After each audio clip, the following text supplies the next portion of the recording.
स्वागत है आपका बक्सर खबर के साप्ताहिक कार्यक्रम दिव्य दर्शन के चौथे भाग में। आज आपको हम उत्तराखंड के चमोली जिले में स्थित मांडा गांव ले चल रहे हैं। इसे आप माड़ा गांव भी कह सकते हैं अथवा माना गांव भी। कहीं आपको अंग्रेजी में MANA लिखा मिलेगा, कहीं माना कहीं माड़ा। यहीं पर स्थित है व्यास गुफा।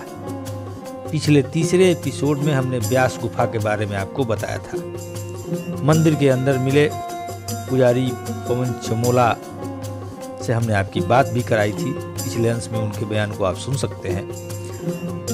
माड़ा गांव में ही व्यास जी का स्थान है। यहाँ माता सरस्वती का उद्गम स्थल है। सरस्वती नदी के बारे में आपने सुना पढ़ा होगा, लेकिन सभी लोगों ने देखा हो यह जरूरी नहीं है। पौराणिक कथाओं के अनुसार व्यास जी ने ही श्राप देकर सरस्वती नदी को शांत रहने का निर्देश दे दिया था। माता सरस्वती शांत हो गई। माना गांव की खूबसूरत वादियों में आइए प्रवेश करते हैं और एक छोटी सी पतली पगडंडी पर चलते हुए आप सीधे जब वहां पहुंचेंगे तो भीम पुल मिलेगा। हालांकि सिर्फ यहाँ तीर्थ स्थल ही नहीं है, ITBP के जवानों का स्मृति स्थल भी है। यह गांव लगभग 1000 फुट से अधिक ऊंचाई पर, कुल लगभग 3000 मीटर के आसपास। उसी ITBP के कैंप पर शहीदों का नाम लिखा हुआ था। यहाँ 5 जो प्रमुख स्थल हैं उनमें जिनको आप यहाँ पढ़ सकते हैं: गणेश गुफा, व्यास गुफा, भीम पुल, वसुधरा, माता मती, संतोपंत। आइए हम आगे चलते हैं भीम पुल पर। इस बोर्ड को आप देख करके आप महसूस करेंगे कि आप उत्तराखंड के माड़ा गांव में स्थित भीम पुल पहुँच गए हैं। भीम पुल तब का है जब सरस्वती नदी पर स्वर्गारोहण से पूर्व भीम ने एक बड़ा पत्थर शिला रख करके पुल बनाया था, जो आज भी भीम पुल के नाम से जाना जाता है। यहाँ माँ सरस्वती नीचे दिख जाती हैं, बगल में उनका जल बेचने वाले भी। यही दृश्य जो आपके सामने है भीम पुल की, वह बड़ी शिला जो 2 पहाड़ियों के बीच मार्ग बनाती है। हालांकि इसे सहायता प्रदान करने के लिए अब कुछ सीमेंट पत्थर से भी आसपास से मजबूती प्रदान की गई है, क्योंकि पहाड़ियों का क्षरण हो रहा है। ऐसे में अगर शिला नीचे खिसक गई तो रास्ता तो बंद ही समझिए। यहाँ एक नया मंदिर भी बन रहा है, जिसका अंश भी आप यहाँ देख रहे हैं। इसमें 5 पांडवों की मूर्तियाँ लगेंगी। सामने व्यास जी होंगे।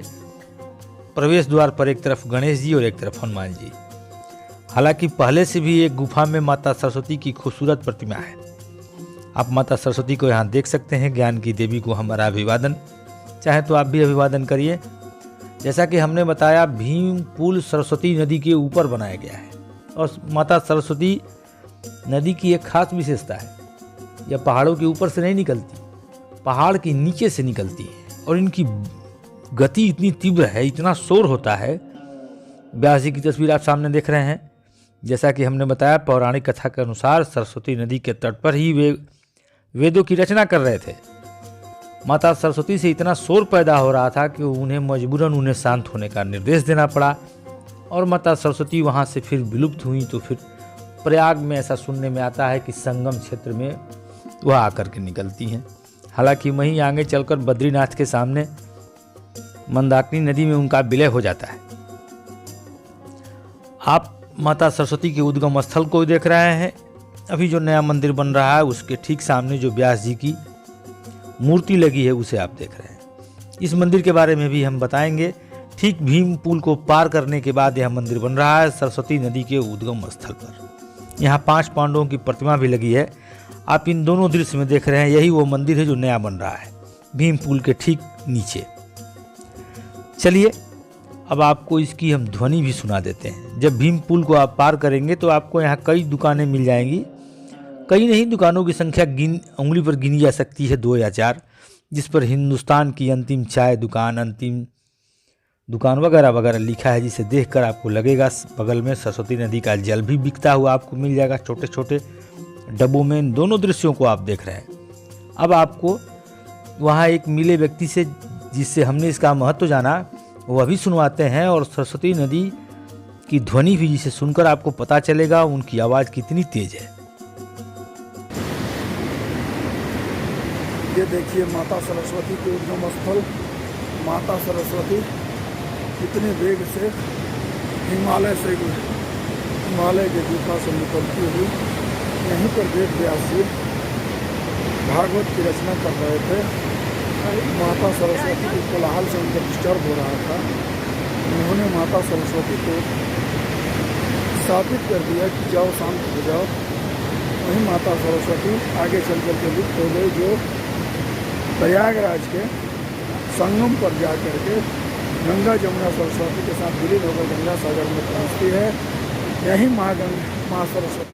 सरस्वती नदी का उद्गम जिस पहाड़ी के नीचे से हुआ है वह बिल्कुल मंदिर की तरह है। जब दूर से आप देखेंगे तो पहाड़ी आपको कैलाश पर्वत या किसी शिवालय की तरह दिखेगी। वही ये नज़ारा आपके सामने है। यह सरस्वती के उद्गम स्थान के बारे में जरा बताइए। हाँ, यहाँ सामने ही रहिए मेरे कैमरे के। हाँ, यहाँ मेरे पीछे सरस्वती माता सरस्वती नदी उद्गम स्थल है और ये इसी पहाड़ी से निकली हुई है। और ये पहाड़ी के अंदर से साधारणतः आप देखे होंगे कि नदी और झरने ऊपर से पहाड़ी के ऊपर से निकलते हैं और वो नदी का रूप लेते हैं, लेकिन ये एक अद्भुत सरस्वती नदी उद्गम स्थल है जो सरस्वती माता पहाड़ी के अंदर से निकली हुई है। और सामने ये मेरे पीछे आप देख रहे हैं, ये पहाड़ी का आप स्वयं उसकी डिजाइन को देखिए, वो लग रहा है ऐसे कि सरस्वती माता का मंदिर है। और यहाँ सरस्वती माता का उद्गम स्थल है और ऊपर में व्यास गुफा है और हनुमान गुफा नहीं, गणेश गुफा है। यहाँ वेद व्यास जी ने बैठकर वेदों की रचना की थी और माँ सरस्वती की धारा जब कलकल छलछल के आवाज़ से उनको वेद लिखने में, वेद की रचना करने में परेशानी महसूस हो रही थी, तो उन्होंने सरस्वती को क्रोधित होकर कहा कि आपकी आवाज़ से हमें परेशानी हो रही है। तो माँ सरस्वती वहीं जहाँ से उद्गम स्थल है वहीं के बाद आगे देखिए, यहाँ से आपको कोई आवाज़ नहीं मिलेगा, एकदम शांत धाराएँ हो गई। बस यहीं तक जो आपको आवाज़ मिलेगा, आगे आपको कोई आवाज़ धारा में नहीं मिलेगा। तो ये वेद व्यास जी के द्वारा स्थापित हो गई और यहाँ से सरस्वती जी की आवाज़ को उन्होंने बंद किया और कहा कि माँ है मुझे वेद लिखने में समस्या हो रही है, और सरस्वती जी यहाँ से शांत हो। धन्यवाद। उत्तराखंड की वादियों में जब आप सफ़र करते हैं तो एक अनजाना डर भी लगता है, क्योंकि मैदानी हिस्से के लोग जो पहाड़ी हिस्से में जाते हैं तो उतार चढ़ाव देखकर डर जाते हैं, लेकिन जब प्राकृतिक नज़ारा देखते हैं तो आनंद विभोर भी हो उठते हैं। वैसे आपको हम बता दें, बक्सर खबर की टीम बिहार से वहाँ पहुँची थी। लगभग 1000 किलोमीटर से अधिक की दूरी है और ऊंचाई तो लगभग 3000 मीटर के आसपास। हम लोगों का पहला पड़ाव बद्रीनाथ धाम के समीप स्थित एक धर्मशाला में हुआ। जब वहाँ हम लोग रुके तो किनारे में बड़ी बड़ी प्रतिमाएं रखी थी। पूछने पर ज्ञात हुआ परमार्थ धर्मशाला का वही नज़ारा आप देख रहे हैं, जहाँ कतारबद्ध गाड़ियाँ खड़ी हैं। यह सब कुछ संभव हो सका पूज्य जीयर स्वामी जी के सानिध्य में 4 धाम यात्रा के दौरान। यहीं पर एक तरफ किनारे में युधिष्ठिर, नकुल, सहदेव की प्रतिमाएं रखी हुई थी। जब हम लोगों ने पूछा तो वहाँ के पंडों ने बताया भीम पुल के पास सरस्वती माता का नया मंदिर बन रहा है, जहाँ 5 पांडव उसी रास्ते स्वर्ग गए थे, इसीलिए उनकी भी प्रतिमाएं वहाँ लगनी है। फिलहाल धर्मशाला में नकुल, युधिष्ठिर और अर्जुन की प्रतिमाएं थी, लेकिन भीम और सहदेव तथा व्यास जी की प्रतिमाएं क्रेन के मदद से भीम पुल तक बनने वाले सरस्वती मंदिर में पहुंचा दिया गया है। सुनहरे रंग की जो आपने भीम पुल के समीप स्थित व्यास जी की प्रतिमा जो हमने सरस्वती नदी के साथ दिखाया था, उस प्रतिमा का रंग और यहाँ रखी गई प्रतिमाओं के नीचे का जो हिस्सा दिख रहा है खुला हुआ, तो आप देख कर अनुमान लगा सकते हैं यह वही प्रतिमा है। बहरहाल हम चर्चा कर रहे हैं उत्तराखंड की इस यादगार यात्रा की। 4 धाम यात्रा के दौरान यह पता चला कि गर्मी के दिनों में भारत के कई हिस्सों से लोग यहाँ पर्यटक पहुँच जाते हैं। मई से लेकर अक्टूबर तक यहाँ घूमने वालों की भीड़ ज़्यादा रहती है, लेकिन तो बरसात के दिनों में विशेष सावधानी बरतें और अपने साथ कुछ ऐसा न ले जाए जो इस प्रकृति के सौंदर्य को गंदा करे, मैला करे। अर्थात आप स्वच्छता का ध्यान अवश्य रखें और इन सड़कों पर चलते हुए कभी भी ओवरटेक करने की गलती न करें। हमेशा सावधानी, सजगता जो हमने वहाँ आते जाते दोनों समय महसूस किया। सभी लोग अपनी लेन में ही चलते थे, इंतज़ार करते थे। और चलते चलते आपको यह भी हम बता दें, चौथे भाग का समापन हो चुका है। 5वें में हम फिर अगले रविवार को मिलेंगे। इस यात्रा का श्रेय भी पूज्य जीयर स्वामी जी को जाता है, जिनके साथ हम लोगों ने 4 धाम यात्रा की, और इसके अन्य अंश भी आप हमारे दिव्य दर्शन के साप्ताहिक एपिसोड में प्रत्येक रविवार को देख सकते हैं। तब तक के लिए आप सभी को धन्यवाद।